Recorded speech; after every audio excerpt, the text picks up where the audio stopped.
বিসমিল্লাহির রহমানির রহিম। সুপ্রিয় শিক্ষার্থী বন্ধুগণ, নিশ্চয় সকলে ভালো আছেন। প্রিয় শিক্ষার্থী বন্ধুগণ, আজ আমাদের আলোচনার বিষয় থাকবে ভগ্নাংশ।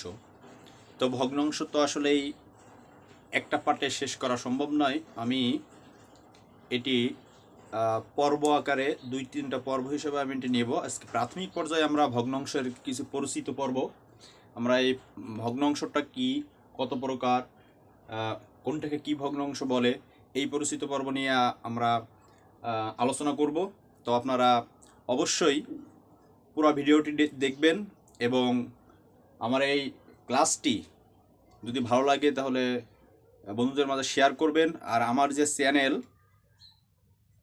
শিক্ষার আলো 3টে স্টার, প্লিজ যারা এখনও সাবস্ক্রাইব করেন নাই অবশ্যই এটিকে সাবস্ক্রাইব করবেন। তো চলুন আর কথা না বলে আমরা সরাসরি ক্লাসে চলে যাই। দেখুন, আমি এখানে লিখেছি ভগ্নাংশ। ভগ্নাংশ মূলত প্রধানত কত প্রকার? 2 প্রকার। একটি হলো সাধারণ ভগ্নাংশ, আরেকটি হলো দশমিক ভগ্নাংশ। এই সাধারণ ভগ্নাংশকে আবার 2টা ভাগে ভাগ করা হয়েছে। একটি হলো গঠনগতভাবে অথবা প্রকৃত অনুসারে, আরেকটি হলো আকৃতি অনুসারে। এই গঠনগতভাবে ভগ্নাংশ আর আকৃতি অনুসারে ভগ্নাংশকে আমরা এটাকে আবার, এই যে গঠনগতভাবে যেটা আছে এটাকে আবার 2টা ভাগে ভাগ করা হয়েছে। একটা হলো প্রকৃত ভগ্নাংশ, আর এটা হলো অপ্রকৃত ভগ্নাংশ।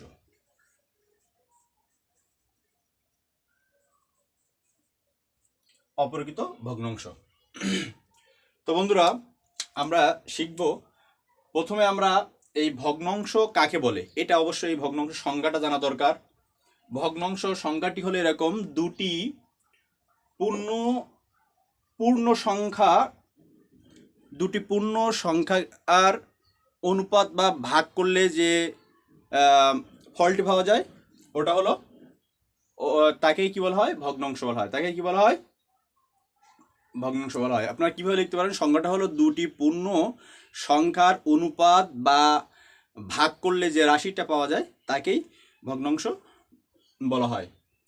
তো আমি এখানে লিখেছি ভগ্নাংশ কিন্তু অনেক প্রকারের আছে, বিভিন্ন ধরনের আছে। আমি প্রথমে মেইনলি যে 2টা প্রকার সাধারণ ভগ্নাংশ তারই 5টা নিয়ে আলোচনা করব, এবং দশমিক ভগ্নাংশ সম্পর্কে আরেকটা পার্ট থাকবে আমার।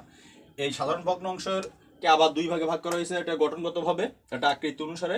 আবার এই গঠনগতভাবে ভগ্নাংশকে আবার কি করা হয়েছে? প্রকৃত এবং অপ্রকৃত ভগ্নাংশ বলা হয়। আমরা এখন দেখব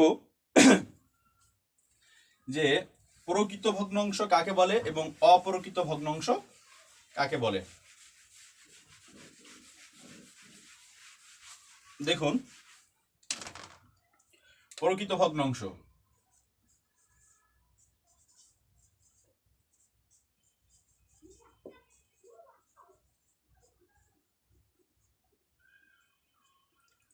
প্রকৃত ভগ্নাংশটা আসলে কি? প্রকৃত ভগ্নাংশের সংজ্ঞাটা এভাবে লিখতে পারেন: যদি কোনো ভগ্নাংশের হরটা কি থাকবে? হর অপেক্ষা লব ছোট হয়, তাহলে সেটিকে কি বলা হয়? প্রকৃত ভগ্নাংশ বলা হয়। যেমন যদি আমি এক্সাম্পল দিই তাহলে বুঝতে পারবেন। দেখুন, এখানে লব কোনটি? এখানে লব হলো 2টা হলো লব, আর 3 হলো কি? হর। তাহলে প্রকৃত ভগ্নাংশ চেনার উপায় কি? এই হরের চেয়ে লব কি হবে? ছোট হবে। হর থেকে লব ছোট, এটাই হলো প্রকৃত ভগ্নাংশ। আরেকটা হলো কি? 2 নম্বরটা হলো অপ্রকৃত ভগ্নাংশ।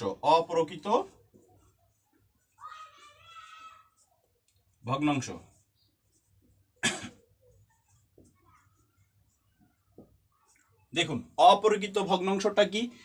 এটার বিপরীত। এখানে হরের চেয়ে লব ছোট ছিল, আর অপ্রকৃত ভগ্নাংশ হবে হর থেকে লবটা কি হবে? বড় হবে। হর থেকে লব কি হবে?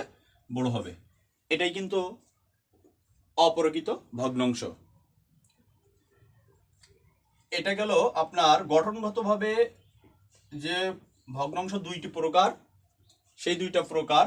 তাহলে প্রকৃত ভগ্নাংশ চেনার উপায় কি? হর থেকে লব ছোট, আর অপ্রকৃত ভগ্নাংশ চেনার উপায় কি? হর থেকে লব বড়। এখন আসুন বন্ধুরা, খুব ইম্পর্টেন্ট একটি জিনিস এখানে দেখুন, মিশ্র ভগ্নাংশ। মিশ্র ভগ্নাংশটা কি আসলে?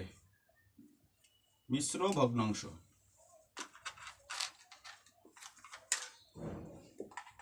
এটা নিয়ে একটু কথা বলি।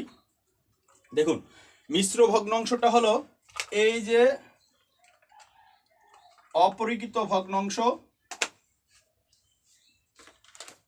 অপরিকৃত ভগ্নাংশ, এই অপরিকৃত ভগ্নাংশের অপর রূপটা হলো মিশ্র ভগ্নাংশ। এটি কিন্তু এই যে গঠনগতভাবে যে দুইটা প্রকার, সেটা হলো প্রকৃত ভগ্নাংশ আর অপরিকৃত ভগ্নাংশ।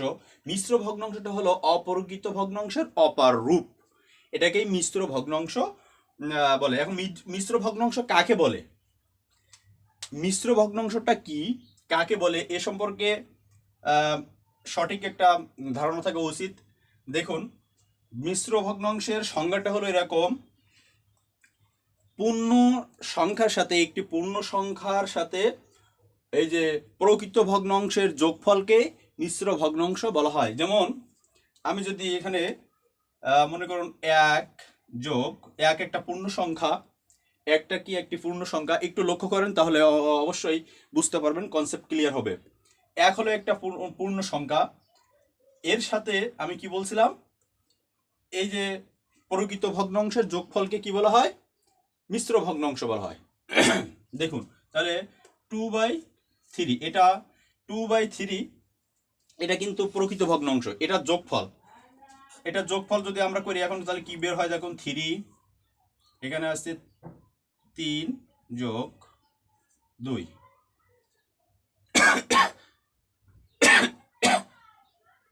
তাহলে 5/3।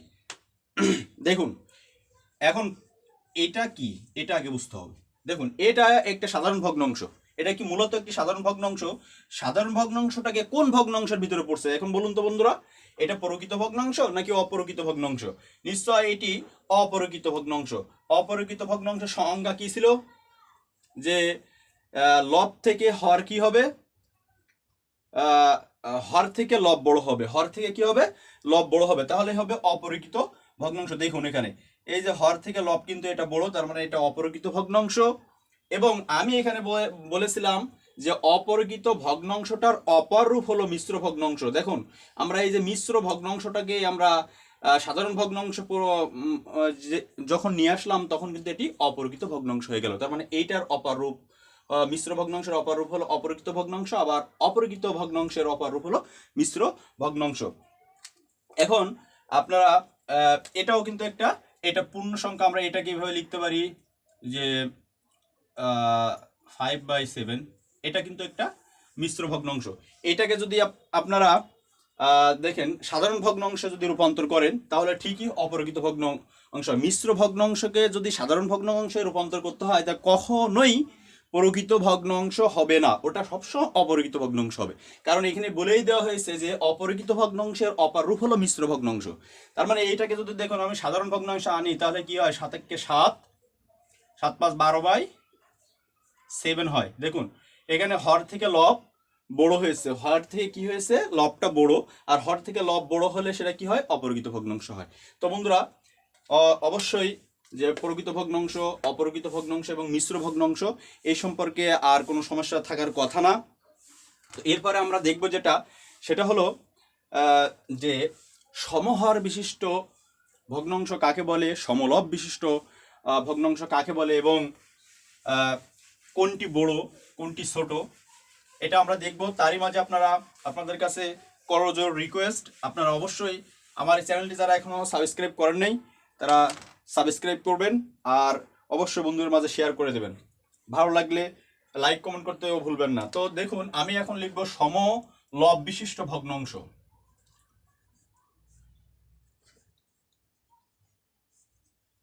সমলব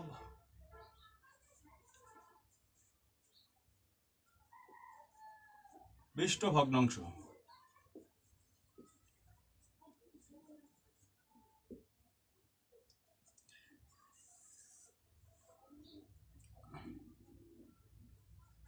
সমলব বিশিষ্ট ভগ্নাংশ। কি লিখবো আমি? সমলব বিশিষ্ট ভগ্নাংশ কাকে বলে? দেখুন, সমলব বিশিষ্ট ভগ্নাংশ এটি খুবই সহজ, আপনারা দেখলেই বুঝতে পারবেন। কিন্তু ছোট এবং বড় সমলব বিশিষ্ট ভগ্নাংশের বড় কোনটি ছোট কোনটি সেটাও নির্ণয় করা খুবই ইজি। এবং এই ধরনের একটি প্রশ্ন কিন্তু বিসিএস বলুন অন্য চাকরি পরীক্ষাতে থাকে, যে ভগ্নাংশের ছোট বড় নির্ণয় করুন। আমি সেটা আসবো, ভগ্নাংশের ছোট বড় নির্ণয় কিভাবে করতে হয়, খুব সহজেই কিভাবে এটার উত্তর করতে হয় সে বিষয়েও দেখাবো। তো দেখুন, সমলব, লব কি সবসময় উপরে থাকে, তাহলে সমলব এখানে আমি যদি লিখি 2/3, তারপর দেখুন 2/4, 2/5, এখানে কি লেখা আছে? সমলব। লব এখানে কিন্তু লব হলো 2, হর হলো 3, এখানে লব হলো 2, হর হলো 4, এখানে লব হলো 2, হর হলো 5। তার মানে একই লবগুলো কি থাকবে? একই থাকতে হবে, একই সংখ্যা হবে। লবগুলো হবে কি? একই সংখ্যা, আর হরগুলো একই সংখ্যা নাও হতে পারে। এটাই হলো সমলব বিশিষ্ট ভগ্নাংশ। আর সমহর বিশিষ্ট ভগ্নাংশ দেখুন, এটা তাহলে কি হবে? সমহর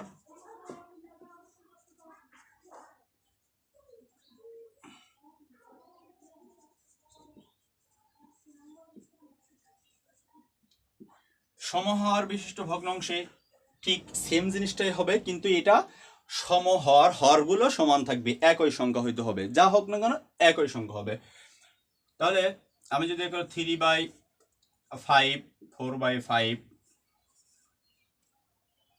6/5, দেখুন এখানে ছিল সমলবে ছিল লবগুলো একই সংখ্যা, একই, আর সমহরে হরগুলো একই। এখন খুব ইম্পর্টেন্ট একটা জিনিস শেখাবো, সেটা হলো যে সমহর বিশিষ্ট এবং সমলব বিশিষ্টের কোন ভগ্নাংশটি বড় এবং কোন ভগ্নাংশটি ছোট সেটা। তো বন্ধুরা, প্রথমে দেখি আমরা সমলব বিশিষ্ট ভগ্নাংশের, এখান থেকে আমি যদি বলি যে এই তিনটা দেয়া আছে, এর চেয়ে বড় কোনটি। তো সমলব বিশিষ্ট যদি হয় তাহলে আপনারা খুবই দ্রুত বের করতে পারবেন। আর যদি সমলব না হয়, সমহর বিশিষ্ট না হয়, তাহলে বের করতে হয় কিভাবে সেটার ক্লাসও আমার পরবর্তী থাকবে। যদি মনে করুন এরকম একটা সংখ্যা দেওয়া থাকলো আপনাদের,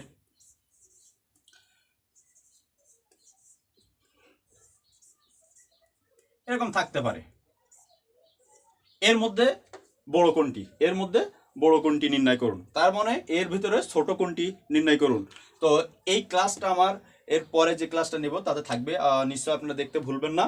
আর আজকের ক্লাস অবশ্যই ভালো যদি লাগে তাহলে শেয়ার করবেন, কমেন্ট করবেন, এবং অবশ্যই অবশ্যই চ্যানেলটি যারা এখনও সাবস্ক্রাইব করেন নাই আপনারা সাবস্ক্রাইব করে দিবেন।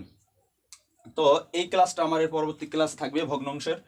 তো আমরা এখন দেখি সমলব বিশিষ্ট ভগ্নাংশের এর মধ্যে থেকে বড় কোনটি, এর থেকে আমরা কি বের করব? বড়টা বের করব।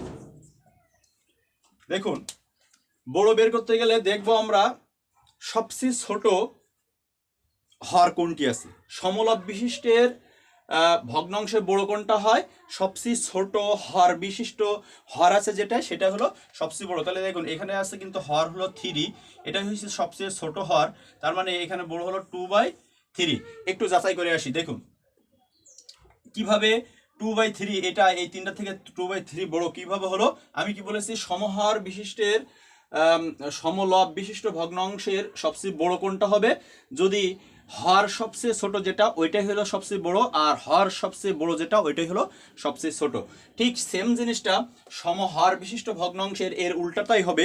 এখানে যদি আমি বলি এখানে বড় কোনটি, এখানে বড় কোনটি, তাহলে এখানে যেটা হবে সবচেয়ে লব যেটার, এখানে সবচেয়ে, এখানে যদি বড়টা বের করতে হয় তাহলে এর বিপরীত যেটা হবে সবচেয়ে লব যেটার কি হবে? বড় হবে। সবচেয়ে লব যেটার বড় ওইটাই হলো সবচেয়ে বড় সংখ্যা, বড় ভগ্নাংশ, আর সবচেয়ে লব যেটার ছোট ওইটা হচ্ছে সবচেয়ে ছোট ভগ্নাংশ। একটু এটা একটু যাচাই করি আমরা। দেখুন 2/3 আছে, এখানে যদি আমরা ভাগ করি তাহলে হয় পয়েন্ট, এটা হয় আবার নিলে, তার মানে চলতেই থাকবে।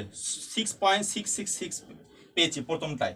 দ্বিতীয়টায় দেখুন 2/4 আছে, আমরা যদি এখানে ভাগ করি তাহলে এখন পয়েন্ট, এখানে নিলে 4×5 = 20 হয়, 0.5 পেয়েছি। এটা কিন্তু এই পর্যন্ত শেষ। এর পরেরটা আছে কত? 2/4 5। দেখুন এখানে যদি আমরা নিই তাহলে হয় 0.4 তার মানে দেখুন তিনটা ভগ্নাংশ এখানে দেওয়া আছে, আমরা উত্তর পেয়েছি। প্রথমটার উত্তর পেয়েছি হলো 0.6, তারপরটার পেয়েছি 0.5, তারপরটা আছে 0.4। তাহলে কোনটা বড় এখানে? অবশ্যই এটা বড়, 0.6 যেটা আছে এটা বড়। তার মানে কি 2/3 যেটা আছে এটাই হলো সবচেয়ে বড়। আর সবচেয়ে ছোট কোনটা? সবচেয়ে ছোট হলো এটা। তাহলে আর এই সমহার বিশিষ্ট আপনারা এইভাবে যাচাই করতে পারেন। সমহারের সবচেয়ে বড় হলো এটা। সমহার বিশিষ্ট ভগ্নাংশের বড় নির্ণয় করবেন কিভাবে? লব যেটার বড় ওটাই হচ্ছে সবচেয়ে বড়, আর লব যেটা ছোট সেটাই হচ্ছে সবচেয়ে ছোট। তো বন্ধুরা আজকের এই ক্লাস এই পর্যন্তই। তো সকলেই ভালো থাকবেন, আর আপনারা অবশ্যই চ্যানেলটি সাবস্ক্রাইব করবেন, বন্ধুদের মাঝে শেয়ার করবেন। আর পরবর্তী আমার ক্লাস ভগ্নাংশে ছোট বড় নির্ণয় কিভাবে করতে হয়, তারপরে আমি কিন্তু ভগ্নাংশের একটি সাইট নিয়ে আলোচনা করেছি। এখানে আরও একটি বিষয় ছিল যে সাধারণ ভগ্নাংশ, আরেকটা ছিল কি দশমিক ভগ্নাংশ। দশমিক ভগ্নাংশ দেখানো হয় নাই।